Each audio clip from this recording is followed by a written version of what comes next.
आदेश आदेश में एकतानाथ गुरु योगी तुलसीनाथ जी बापू, श्री शनिदेव मंदिर, भवनाथ तलेटी, गिरनार, जूनागढ़, गुजरात। गोरक्षनाथ जी के श्लोक के बारे में हम आगे बात करेंगे। कल वीडियो में इनका अर्थ कहा था, दुदाधारी परिधरी चित, नागा लकड़ी चाहे नीत। तो अब इसके आगे गोरखनाथ जी क्या कहते हैं, मोनी करे म्यंत्र की आस। म्यंत्र मतलब मित्र।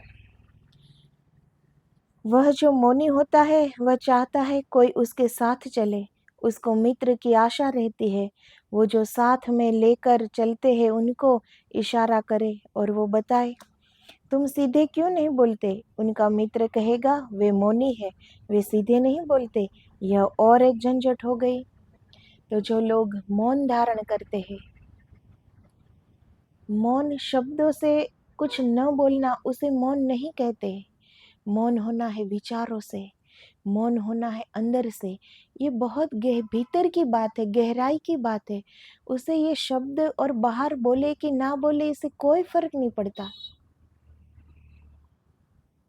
मौन हमें अंदर से होना है, शून्य हमें अंदर से होना है, शांत हमें अंदर से होना है।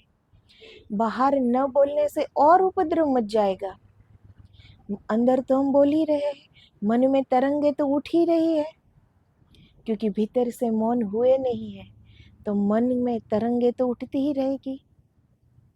तो अंदर बोल रहे हो तो भाई बाहर भी बोल लो।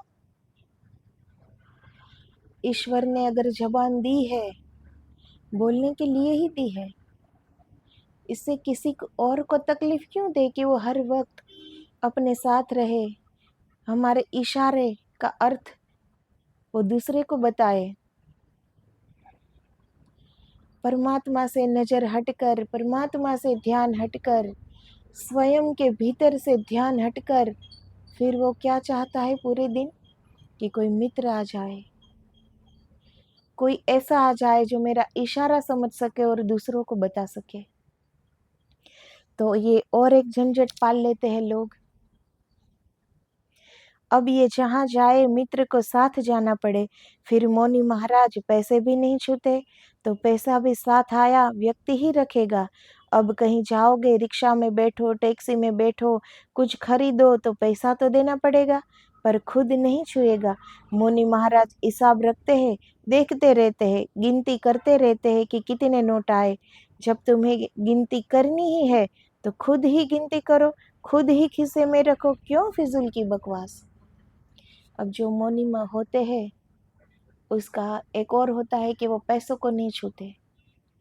तो जो साथ होता है, हर वक्त उसे किसी के साथ की आवश्यकता पड़ जाती है, फिर कि कोई उसे इशारा करके दूसरों को समझाए उसकी बात को। और कोई अगर पैसे चढ़ाए तो वो पैसे नहीं छूते, तो वो जो साथ में होता है वही पैसे उठाएगा, वो अपनी जेब में रखेगा। और वो साथ वाला अगर पैसे गिनता है तो मौनी महाराज का लक्ष्य वहां रहता है कि कितनी नोट आई है। तो ऐसा झंझट क्यों पाल रहे हो। अगर नोट गिननी ही है अंदर से तो खुद ही गिन लो, खुद की ही जेब में रख लो, और झंझट क्यों पाला है।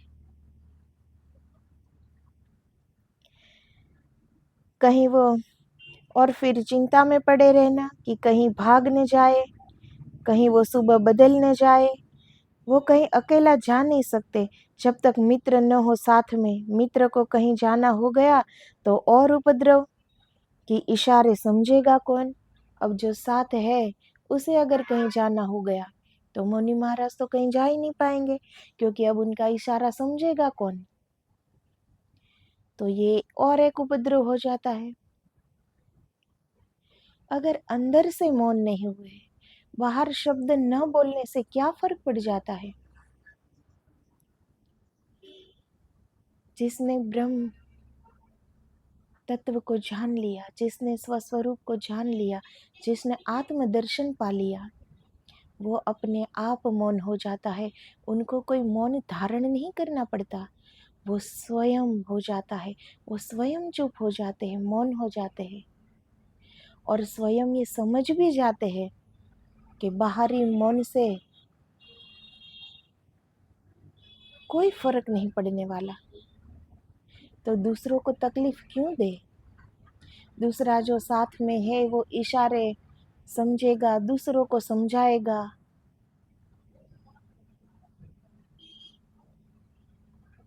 ऐसा क्यों?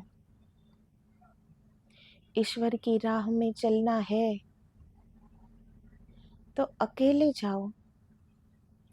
सबसे पहले तो यही एक गुण होने चाहिए कि हमारी वजह से किसी को तकलीफ ना हो, हमारी वजह से किसी को भी, किसी का भी दिल न दुखे, किसी का समय हमारे वजह से खराब न हो। ये तो पूरा और ही मामला हो गया कि अब हम दूसरों पर आधारित जीना पड़ता है फिर, कि वो साथ में है तो कहीं जा सकते हैं, अगर वो साथ में नहीं है तो पूरा दिन वो उपद्रव चलेगा कि अब मैं क्या बोलूं, मेरी बात, मेरा इशारा कौन समझेगा, क्योंकि बोलना तो है, क्योंकि अंदर से अभी शांत हुए नहीं है, सिर्फ जबानी शांत हुए हैं। तो अंदर तो तरंगे उठती रहती है, बोलने को तत्पर रहता है, लेकिन उनके इशारे समझेगा कौन?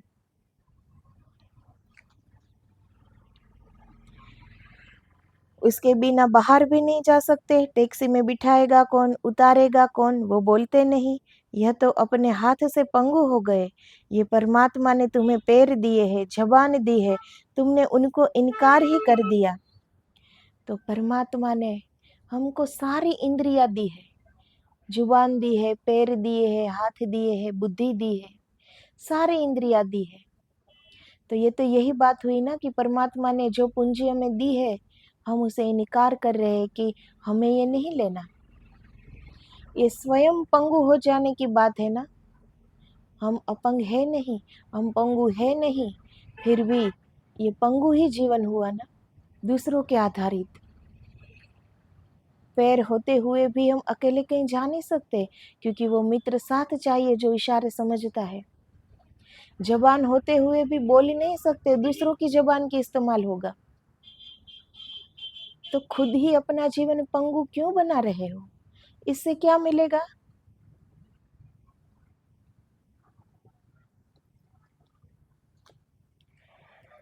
यह तो अपने हाथ से पंगु हो गई। ये परमात्मा ने तुम्हें पैर दिए हैं, जबान दी है, तुमने उनको इनकार ही कर दिया, और फिर उपयोग तो तुम जबान ही कर रहे हो। यह भी परमात्मा की जबान है, इस आदमी के मुंह में भी तुम्हारी जबान भी उसी की है। इतनी करीब की जबान को छोड़कर उतनी दूर की जबान का उपयोग करने का अर्थ क्या है? अगर मौनी महाराज इशारा करते हैं, मित्र वो इशारा समझता है और वो दूसरों को समझाता है, तो उपयोग तो अपनी जबान का ही करेगा ना। तो ईश्वर ने खुद को भी जबान दी है, तो उन्हीं का उपयोग करो ना। इतनी पास की जबान का उपयोग हम नहीं कर रहे जो ईश्वर ने ही दी है, और वो मित्र है, उनकी जबान भी ईश्वर ने ही दी है, तो हम उनकी जबान का उपयोग कर सकते हैं, कब स्वयं की जबान का उपयोग नहीं कर सकते? इतनी पास की जुबान, उसका उपयोग नहीं करना है, पर दूसरे की जुबान का उपयोग करना है। कैसी कैसी सोच है अभी। थोड़ा बैठकर सोचो कि सच में क्या करना है, सत्य को कैसे जाना जा सकता है, परमात्मा को कैसे जाना जा सकता है। ये बाहरिक उपद्रव मचाने से खुद भी अशांत हो जाओगे, और आपके आसपास जो लोग हैं वो भी अशांत ही रहेंगे, पूरा वातावरण खराब हो जाएगा। अब वो इशारे करते हैं, अगर मित्र समझेगा समझेगा नहीं, वो एकदम से ध्यान से उन्हीं को देख रहा है कि मौनी महाराज कहना क्या चाहते हैं। सुनने वाला उनके मित्र की ओर देखता है कि भाई मौनी महाराज क्या कह रहे हैं। ये कितनी विडंबना है, ये कितनी सहज सी बात है कि भाई कुछ कहना है तो ईश्वर ने जबान दी है, कुछ कह लो। बीच में किसी को क्यों रखना? अगर कहना ही है, कहना तो है ही, इसीलिए बीच के व्यक्ति की जरूरत पड़ती है। मगर लोग ऐसे ही उपद्रव में, ऐसे ही जंजालों में पड़ गए हैं। मौनी करे मित्र की आस, मित्र की आशा लगी रहती है। फिर वो परमात्मा का ध्यान कब करेगा? वो इशारे, जो इशारे वो मित्र को करते हैं, तो पूरे दिन उनका ध्यान वहां लगा रहेगा कि मुझे क्या बात करनी है और कैसे इशारों से समझाना है। मित्र का ध्यान कहाँ लगा रहेगा कि ये मौनी महाराज इशारों के द्वारा क्या कहना चाहते हैं।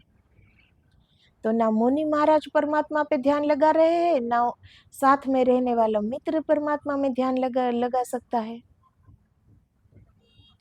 और अशांति फैल जाती है इससे। कितनी सहजता से हमारी आत्मा को जाना जा सकता है। हम खुद ही ये रास्ते को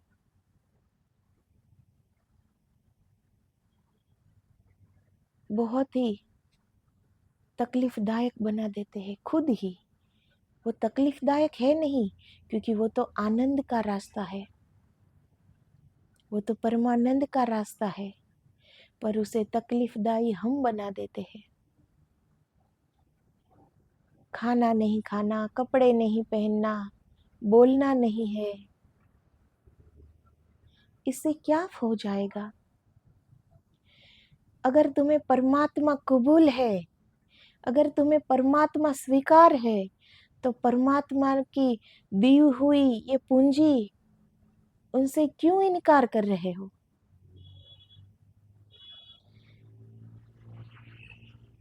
परमात्मा, ये सारा कुछ परमात्मा का ही है, हमारा है क्या? ये देह भी उनकी, ये मन भी उनका, हम भी उनके, सारी सृष्टि उनकी, जड़ चेतन सब उनका, हमारा है क्या? फिर हम इतना उपद्रव क्यों करते हैं जब हमारा कुछ है ही नहीं?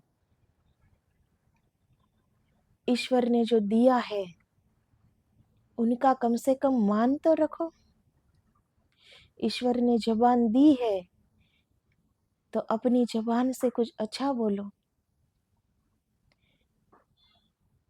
व्यर्थ की बातें न करे तो जो वो जबान कहीं मान रह ही गई ना।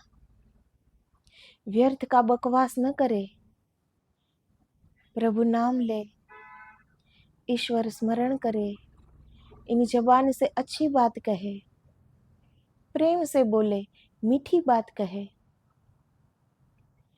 जो हमें दूसरों को कुछ कहना होता है, हम स्वयं की अपनी जबान से कहे। कितनी सरल, कितनी सहज जिंदगी है, पर हम कितनी असहज कर देते हैं इस जिंदगी को। ये जो बाहरिक हम करते हैं ना, इसीलिए हमारी ही जिंदगी उपद्रवों से भर जाती है। जो भीतर उतरा, जिसने जान लिया, वो स्वतः स्वयं चुप हो जाते हैं। उसे मौन धारण करने की जरूरत नहीं पड़ती।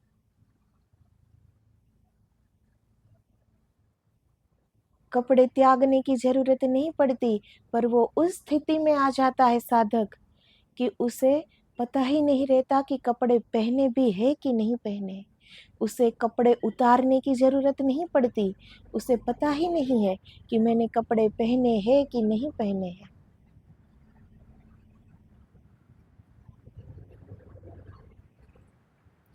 साधक को उपवास करने की जरूरत नहीं पड़ती। जब वो भीतर उतरता है, देह से ऊपर उठ जाता है, तो वो अपने आप ही जितना इस देह को टिकाने के लिए आवश्यकता है, वो उतना भोजन बहुत बड़े आनंद से कर लेगा। तो ये जो बाहरिक हमें जो करना पड़ता है, इससे कभी भी हम ईश्वर की राह पर नहीं चल पाएंगे, क्योंकि ये तो स्वतः स्वयं होने वाली चीज है। सब ये स्वयं होने वाले कार्य है, इसे करना नहीं पड़ता।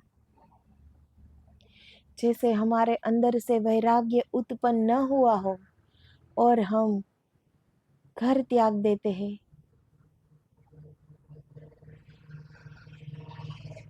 संन्यास ले लेते हैं, साधु बन जाते हैं, तो और भी बड़ा उपद्रव हो जाएगा, क्योंकि अंदर से अभी वैराग्य उत्पन्न हुआ नहीं है। ये ऊपर ऊपर से छोड़ा गया वैराग्य है। ईंट पत्थर के मकान को छोड़ देने से त्याग नहीं सीखा जाया, इसे त्याग नहीं कहते। त्याग करना नहीं पड़ता, त्याग हो जाता है। जब सत्य का दर्शन होता है तो चारों ओर हमें पता चल जाता है कि चारों ओर एक ही ब्रह्म का पसारा है, कुछ दूसरा है ही नहीं है यहाँ।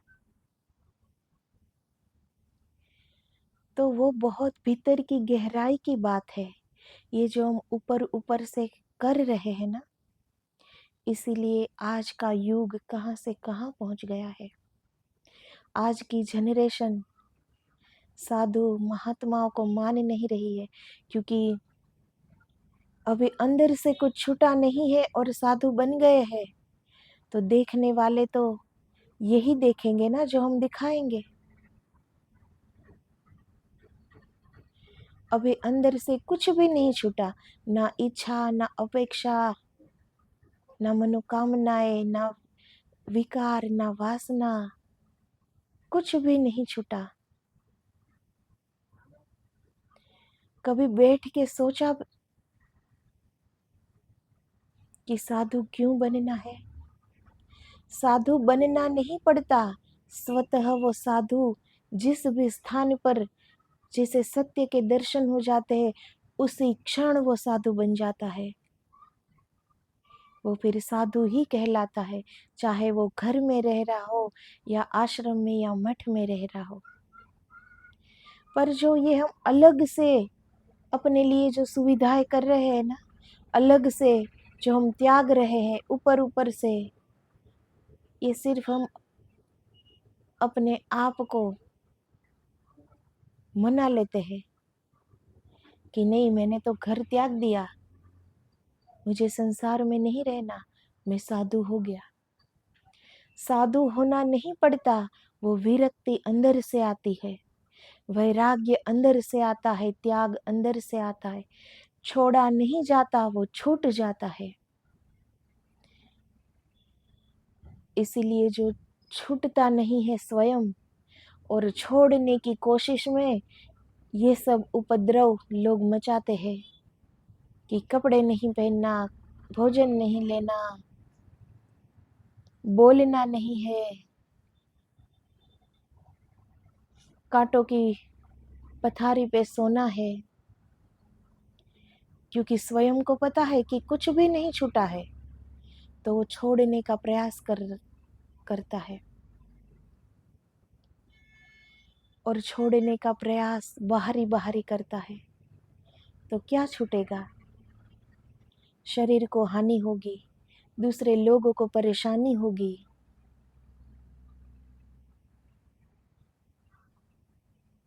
आत्मदर्शन, ब्रह्म दर्शन पाना है तो जिस भी स्थान पर बैठे हो, भीतर देखने की कोशिश करो, अंदर उतरो। परमात्मा ने इतनी सुंदर सृष्टि बनाई है, प्रकृति बनाई है।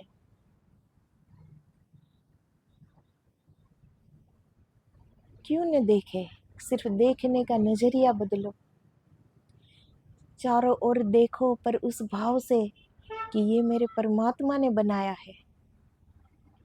कुछ भी सात्विक भोजन ले रहे हो, वो आनंद से लो कि मेरे प्रभु की प्रसादी है और मेरे प्रभु को ही मैं दे रहा हूँ, मैं खा रहा हूँ, ये भाव है अभी। इसीलिए उपवास करने की जरूरत पड़ती है ना, क्योंकि वो अहंकार मिटा नहीं है, वो मैंपन मिटा नहीं है। इसीलिए ऊपर ऊपर से करना पड़ेगा, सबको दिखाना तो पड़ेगा ही कि हम कितने त्यागी हैं।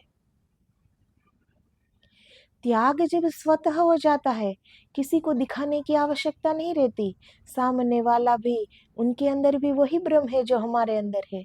सामने वाला अगर वो ब्रह्म को पहचान नहीं पाता है, फिर भी उसे एक आभास हो जाएगा कि सच में ये त्यागी है। फिर दिखावा नहीं करना पड़ता, क्योंकि सत्य का दिखावा नहीं होता। सत्य केवल एक ही है, उससे दिखावा नहीं करना पड़ता। तो जब तक हम ये दिखावे करने पड़ रहे हैं ना, तब तक कभी बैठकर सोचना कि क्या त्यागा है अभी, और ये सब बाहरी त्याग करके क्या पाओगे।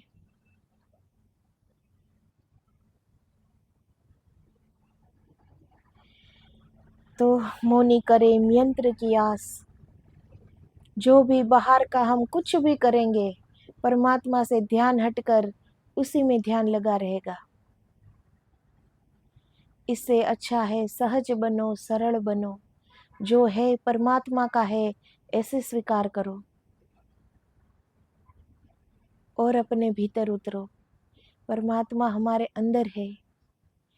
परमात्मा आनंद का रूप है, परमात्मा प्रेम का रूप है। उन्हें कांटों में चलकर नहीं पाया जाता, उन्हें आनंद के रास्ते पे चलकर ही पाया जाता है।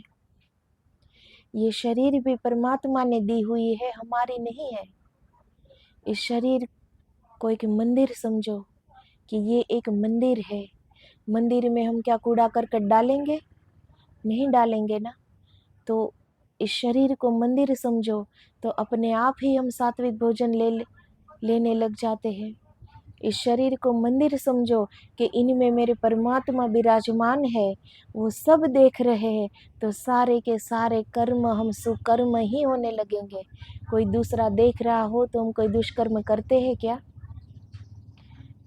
तो उस साक्षी भाव से जियो कि परमात्मा हमारे अंदर है, सब देख रहे हैं, और ये शरीर मंदिर है। तो हम अच्छा सोचेंगे, अच्छा भोजन लेंगे, अच्छा कार्य करेंगे, अच्छे कर्म करेंगे, सब कुछ जीवन में अच्छा हो जाएगा। कोई भी मन का दोष आए तो हमें पता लगेगा कि ये हमारा दोष है, इसे मिटाने की हम कोशिश करेंगे। जैसे किसी मंदिर में जाते हैं और वहाँ कोई कूड़ा करकट कचरा पड़ा हो, तो हम ले लेते हैं ना कि मंदिर में ये कचरा है, तो हम उसे बाहर फेंक देते हैं ना। इसी तरह अपने इस शरीर को मंदिर समझो, तो सारे कूड़े करकट हम स्वयं आतुर रहेंगे बाहर निकालने के लिए। तो आज बस इतना ही कि सहज बनो, सरल बनो। गोरक्षनाथ जी के ये अति मूल्यवान वचन कि सहज बनो। तो आदेश आदेश। जय गुरुदेव, जय गिरनारी।